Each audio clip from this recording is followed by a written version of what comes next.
Hi everyone, this is Mars.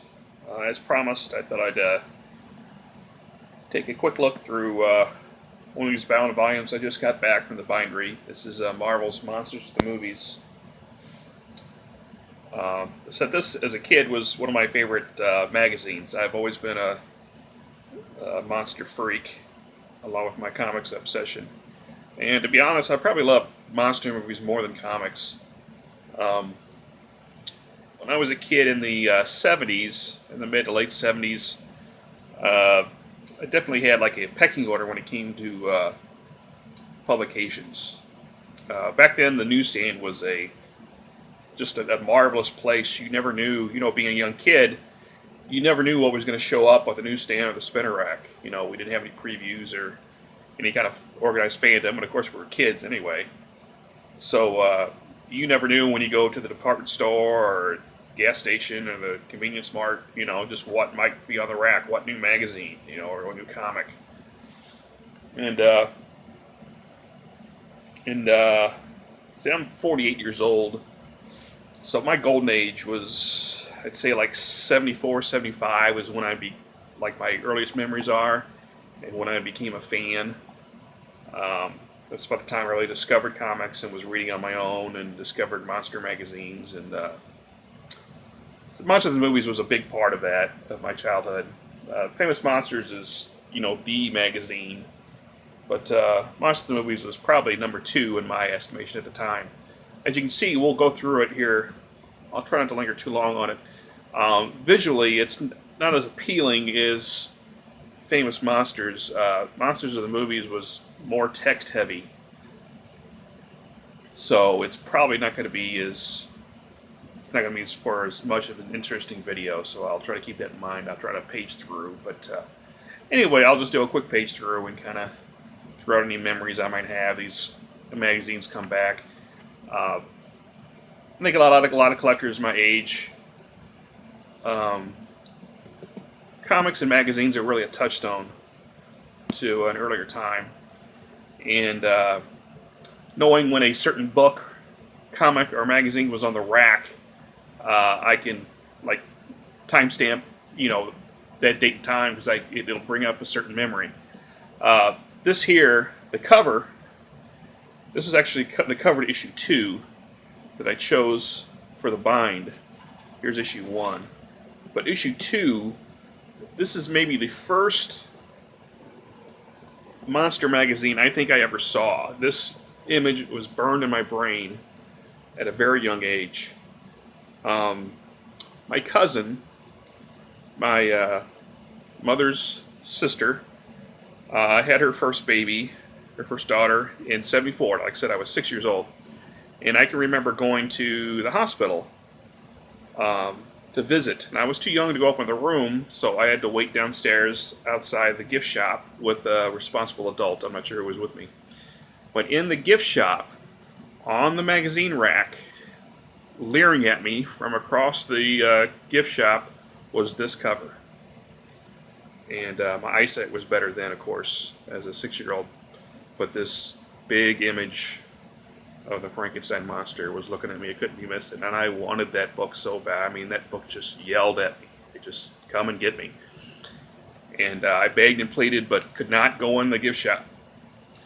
So I just stood mesmerized, behind that invisible line, just staring at that monster, wondering what was in that book. What forbidden pleasures lie within those pages. It would take many years before I actually was able to get this magazine.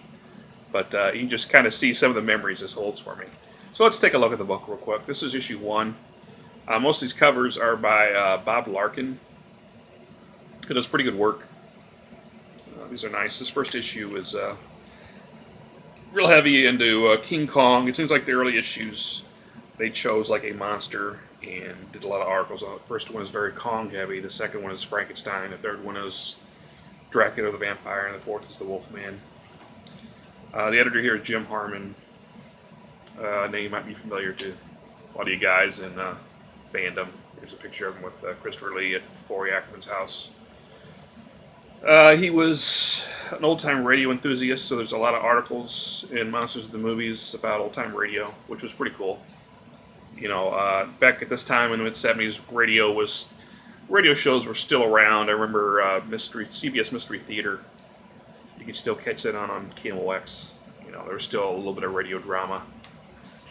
So, and now on apps and stuff you can find it for free. Here's a nice Kong illustration by Dave Cockrum. There's Jeff Rice. He created the Night Stalker. X-Files fans probably know who he is. The Night Stalker. The '70s, it was a gratuitous time to be born if you were a monster fan. It was like the second phase of the monster craze. You had monster movies on the TV all the time. The kid world was monster crazy. There's monster magazines. Night Stalker was on TV. Dark Shadows was on TV. Here's Stan Lee putting in goofy captions of photos. They were bubblegum cards at this time that did the same thing. I used to collect those. That's one of my bucket list things is to get those again, those old bubblegum cards. But anyway, Marvel would throw these in their magazine. This is to give Stan Lee some work, I guess. They weren't very funny, but whatever. Let's see if I can get back in focus here. So Karloff, of course, we gotta have Karloff. So anyway, I was saying it was a good time to be a monster fan. The world was kind of monster crazy. Tomb of Dracula in Werewolf by Night and Monster Frankenstein being published by Marvel. The mystery magazines from DC, like House of Mystery and Unexpected. And of course Warren with Famous Monsters and Creepy and Eerie and Vampirella. So every time you stumbled into a convenience store or a grocery store, there was something to grab you if you were inclined that way. And I certainly was. So, this article on Blackula. There's a little bit of fiction. There's a lot of meat in this. There's a lot more reading in these magazines. That was just issue 1, and here's issue 2. Here's the Frankenstein cover I told you about. Some of the early issues had usually had a strip in here. There's a strip by Barry Smith in issue 1. And here's one, I think, by, who is it? Sid Shores? Yeah, Sid Shores. In issue 2. Of course, Hammer and Amico Studios were still pumping out films. Drive-ins, of course, were out there, so, there was always a good horror monster movie going on somewhere. And this was the age of the last gasp with a horror host. I think I said in an earlier video, I don't remember the St. Louis one. Came of age a little too late, I guess. I don't remember ours. I'm sure we had one. But me and the kids, we watched Svengoolie every weekend and catch up. Count Yorga, who's Robert Quarry, who was actually, positioned to be the next horror film star after Vincent Price. He never really took off. So this book, I'd like to find this book, this very special people book. This ad was in all of Marvel's magazines in the '70s about human oddities. I'm going to do an e-research and find this book. I've always wanted to see it. Me and my friends would always pass the magazines around on the bus and stuff, and I'll go these pictures and want to see this book. People with 3 legs and 2 heads and whatnot. Another nice Bob Larkin painting here with Barnabas and Blackula and Christopher Lee. So, like I said, monster movies, it had it cast its net a little wider than Famous Monsters. Bob Clampett, I don't think you'd ever saw Bob Clampett in the Famous Monsters. But they would do pieces on, I think there's an article on Big Little Books in here, and said several articles on Old Time Radio, and that type of thing. So here's the Werewolf issues, Paul Naschy. They also did articles on like Todd Slaughter, who I wouldn't, if I just read Famous Monsters, wouldn't know about Todd Slaughter. And there's a nice Rondo Hatton article in here, and Paul Naschy. So Godzilla, and of course back then all us fans thought that everything that these magazines published about Godzilla movies were true. We all thought there were two endings to King Kong vs. Godzilla. Of course, there aren't. But we thought there were because that's what they told us. So, anyway, you kind of get the hang of this. This issue here, what is this, issue 5?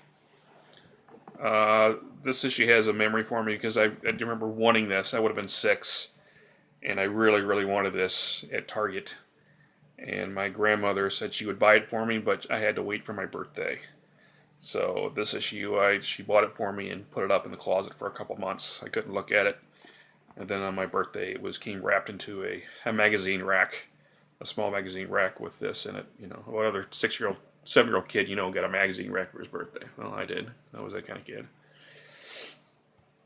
And you see current films at the time, Young Frankenstein and Abby, which I finally got around to seeing, which is a Black Exorcist ripoff, which isn't bad. And Chosen Survivors, I saw this at the drive-in with Land of Time Forgot, I think. So there are 9 issues here and an annual. Let's get to the annual. I think the annual is all reprints of the earlier issues. Yeah, here's the annual. This issue, the annual, was the final issue. It came out, I guess, in the summer of '75. And I remember buying this at a Stuckey's somewhere in southern Missouri on a road trip to Disney World. This was my companion for the long drive through Georgia and Florida and Tennessee and everything to Disney World. Was this issue of Monsters of the Movies. So